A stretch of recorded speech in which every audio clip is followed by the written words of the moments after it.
You ready? Alright. What's up? Hey, wait.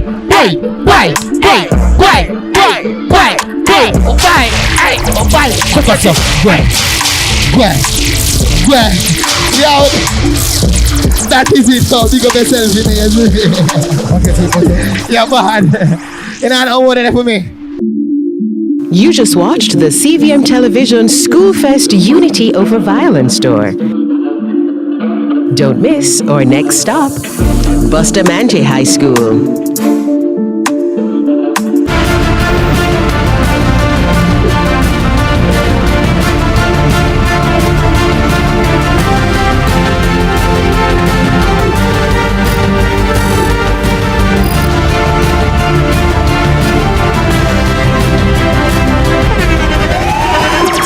The internationally acclaimed On Stage with Winford Williams. At a new time, Saturdays at 8 p.m. on CVM TV. So much more than entertainment. No more fear of missing out. CVM TV News is on YouTube. Get up-to-date news, sports, and business content at CVM TV News anytime, anywhere. Subscribe now to CVM TV News to see it happen.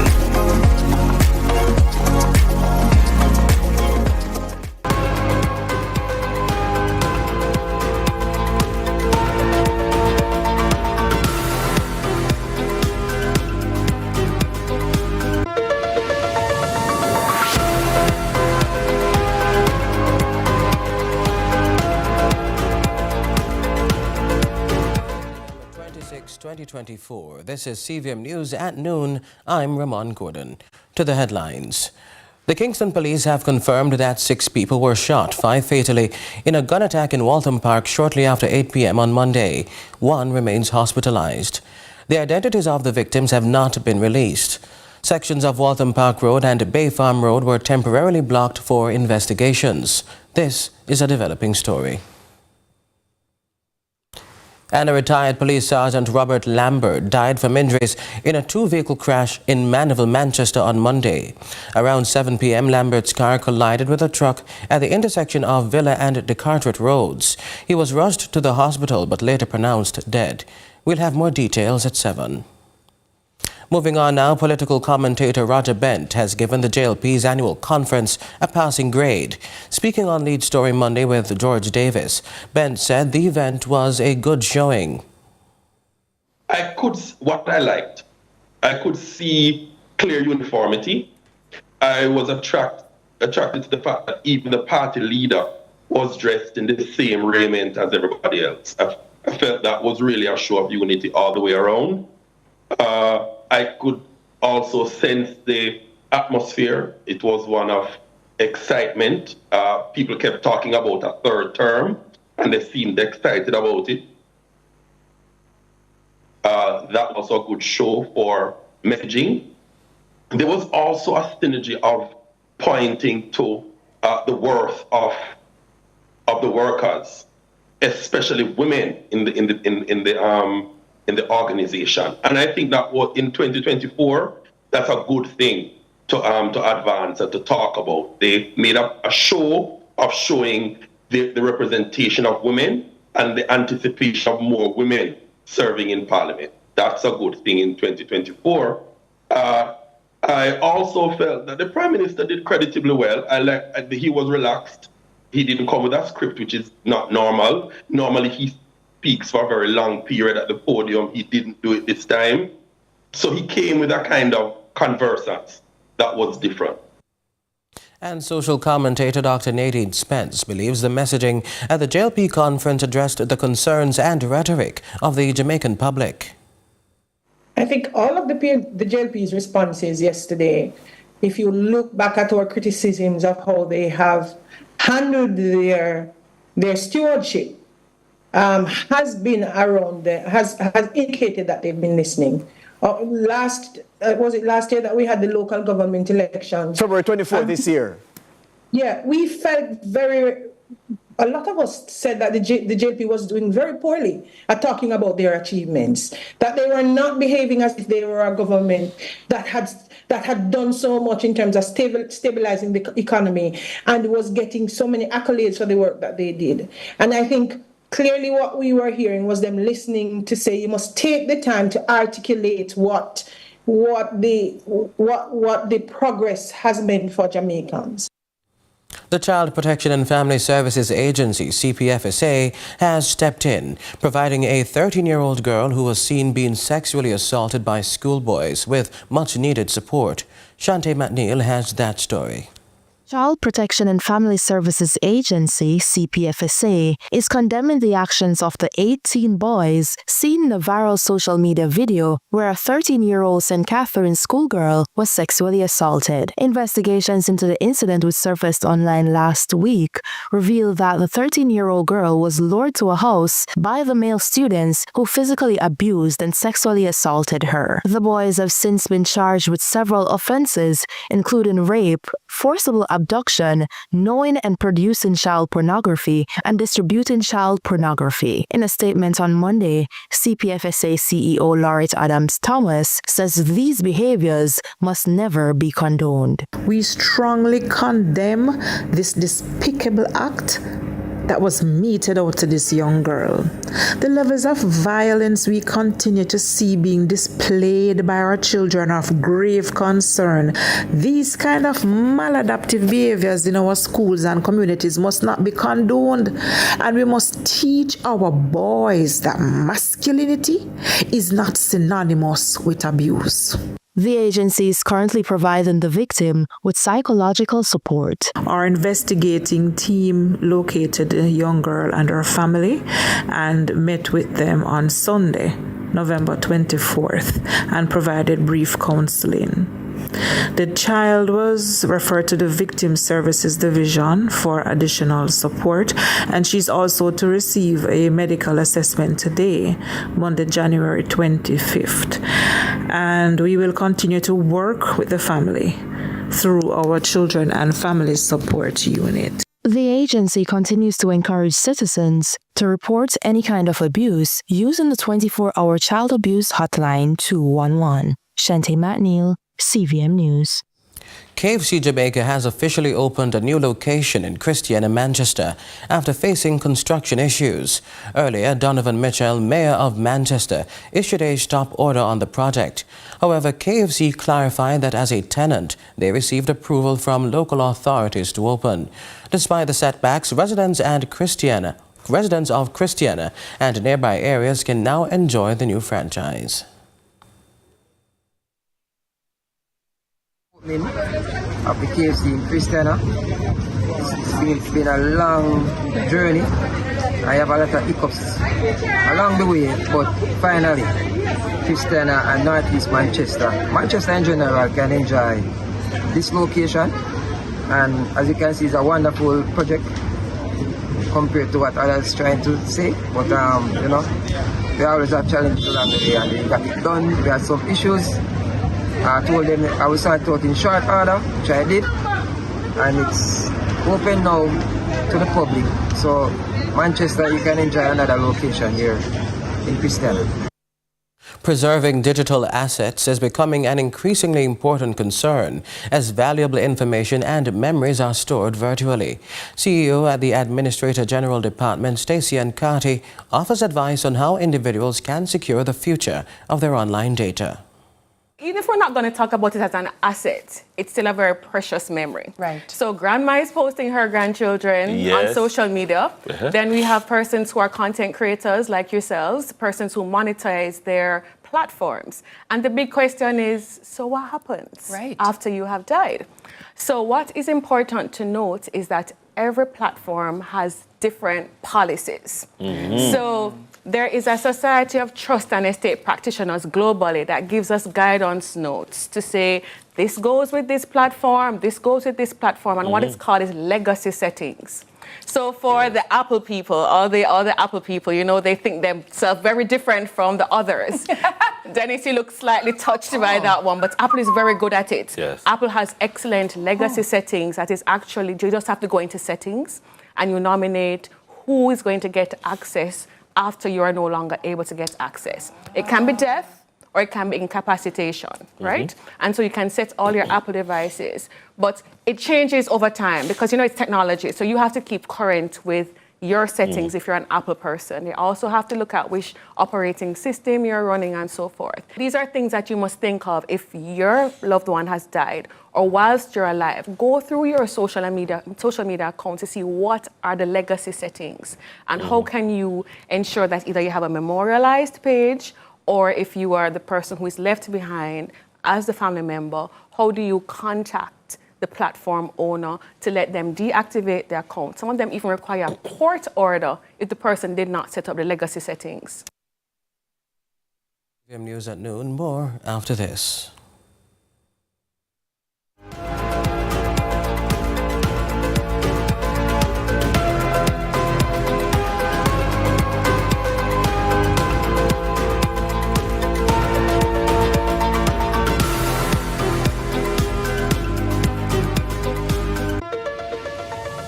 Finishes is your trusted specialist for interior wall supplies and expert installation.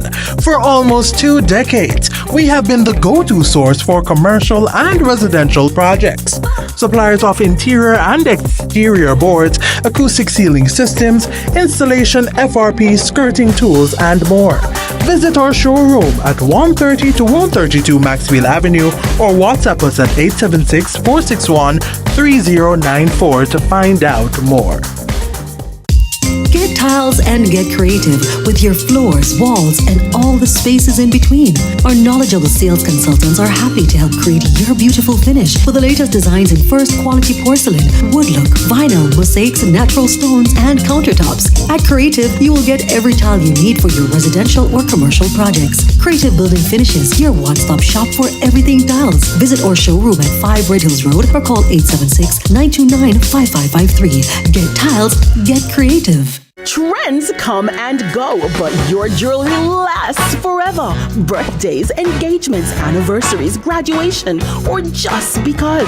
Whatever it is, celebrate with Royal Jewelers. But we are more than just jewelry. Pick up your favorite scents and even the small appliances that's missing from your kitchen, all under one roof.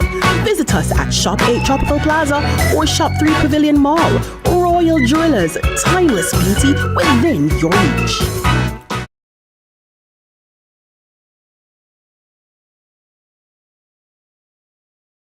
I've been wanting to get to you for a long time. Shucky ducky quack quack. I'm getting scared. Family Feud.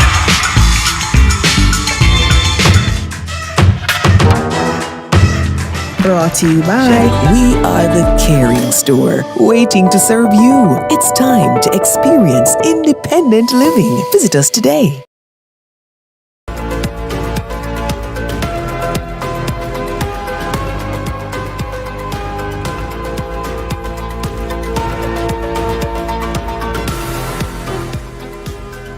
Welcome back. You're watching CVM News at noon.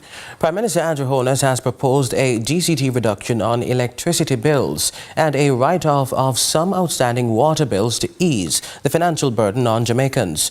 While reactions are mixed, the tax expert Denzel White joins us to discuss the potential impact and concerns concerning the measures. Mr. White, thanks again for joining us.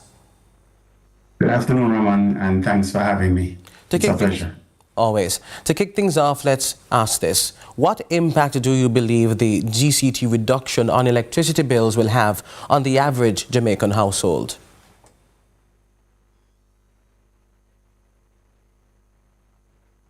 Household, because it will be a reduction in their cost of living and generally facilitate more funds available to them for spending on other things. So yes, it would be a beautiful thing for the average Jamaican. I have to ask you this then, Mr. White, because some economists have expressed concerns that this move may not be as beneficial as hoped. What's your take on these concerns? Well, there is always more than one side to a coin. To the productive sector, it will also be welcomed because they have been clamoring for reduced cost of production and GCT certainly is an unwelcomed addition to the cost of production in Jamaica. So to the productive sector, it will be good. In relation to the macro picture, when you consider the fact that to reduce GCT on an item like electricity, it will actually be disincentivizing clean production. There will be less incentive for the common man to seek to go solar, or for a productive sector to seek to even go wind or solar or other clean energy. So there are some negatives to it. So I can see why persons would complain, but certainly to the business person and to the common householder, it will be welcomed. Mr. White, I don't know how readily you'll be able to respond to this, but can you tell us what perhaps the average saving for like a middle-income family would be from this initiative? Well, I would have to go on my calculator, right? But the government did say it was 53%, moving from 15 to 7%. So if your electricity bill is 20,000, and I'm assuming a middle-income home might have an electricity bill of 20,000, then your GCT traditionally might have been about 3,000. You a 1,500 reduction in the bill on a monthly basis. Around 20,000. If it's around 40,000, your reduction would be around $3,000 per month. And that is something that you can take to the supermarket, or at least take your wife out for dinner one more time for the month. Well, thank you for that perspective, sir. I have to ask you, some of the critics have said that this initiative does not address the root causes of a lot of the cost of living issues on the island. Do you think this initiative goes far enough, or should it have included other aspects? Should we have heard more from the PM? That's what I'm asking. Well, you have to consider that that particular announcement should be taken in context with other announcements that the PM made. Other announcements that I'm thrilled to hear, like the consolidation of the payroll taxes. That has been something that I've been calling for more than 20 years, from as far back as before the Matalan report came out on tax reform. That will cut tax administration costs. It will reduce complexity of the system and likely improve compliance, and that's a big one. Another thing that it should be taken into context with is that the PM also pointed to introduction of incentives for production, like accelerated depreciation on acquisition of machinery, and that is a big one, right? A company that goes into adding increased technology to their plant can possibly look for a 2-year or a 1-year write-off. The last time we had an accelerated depreciation, it was either 50% a year or 100% right off the bat, and that's super. Another thing that has to be taken into context with is that the PM also spoke about the reintroduction and expansion of the Urban Renewal Act. That can see reductions of up to 50% in your tax rate if you are a developer. It can see persons who do the development issuing bonds, and an incentive for persons to invest in the bonds to fund the development would be tax-free interest. Now, if the interest is tax-free, it means that the lender can actually lower the rate and still get the same yield, which to me is awesome. There are several other parts of the components of the tax reform that the PM pointed to that are good things on a hold for the taxpayers and the country. Mr. White, I have to ask you, is there a better way the government could have gone about this to include the most vulnerable? Because you mentioned a while ago that the top persons benefiting from this initiative will likely be the businesses and the top earners. But for the most vulnerable, where the taxes will probably be $345 for, let's say, a light bill of $5,000, is there a better way we could have included them in this initiative? I think they are included because the reduction in GCT affects everyone. So it's difficult to say they are not included. Could there be more? Yes, there could be more. And again, in context, the PM also spoke about an increase in the tax-free threshold. It was moved recently from 1.5 to 1.7, and the PM also spoke about a further increase in that. So the critics should consider not looking at this initiative on its own, but that